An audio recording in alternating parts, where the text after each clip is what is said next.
The wind howled across the dark cliffs of Seriphos as Perseus, the son of Zeus, prepared for the most dangerous mission of his life, to slay Medusa, the Gorgon, whose gaze could turn any living being into stone. Armed with a shining sword from Hephaestus, a polished shield from Athena, winged sandals from Hermes, and a magic helm of invisibility from Hades, Perseus took a deep breath. He looked at the sky and whispered, "Father Zeus, guide me."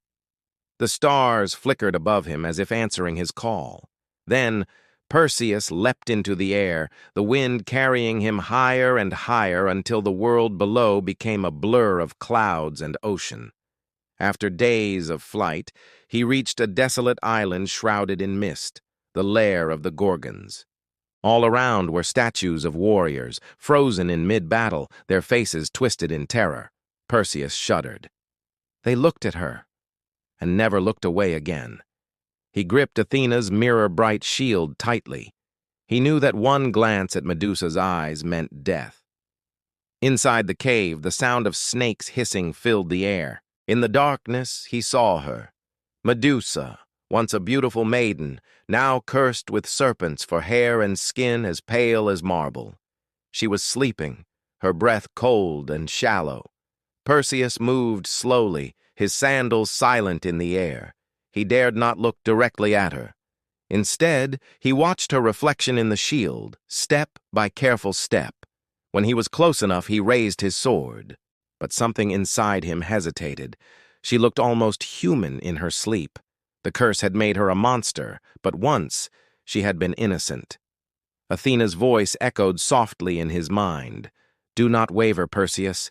Her evil cannot be undone." With one swift motion, Perseus swung the sword. Shk! Medusa's head fell to the ground, and from her neck burst a flash of golden light. Out of it sprang Pegasus, the winged horse, soaring into the sky with a cry of freedom.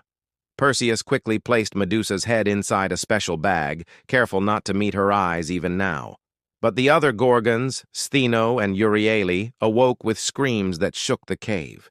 They rushed after Perseus, their wings slicing the air. Invisible under Hades' helm, Perseus escaped through the sky as the enraged sisters tore through the rocks below.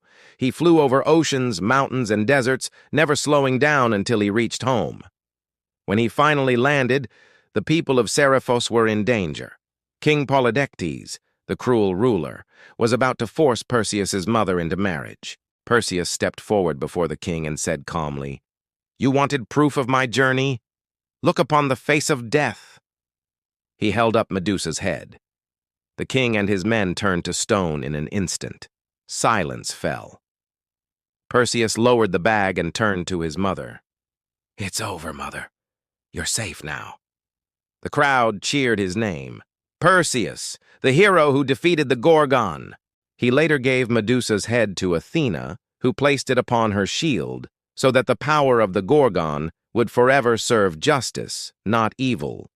And as the sun set over Greece, Perseus climbed onto Pegasus, flying into the crimson sky, a symbol of courage, wisdom, and the triumph of good over darkness.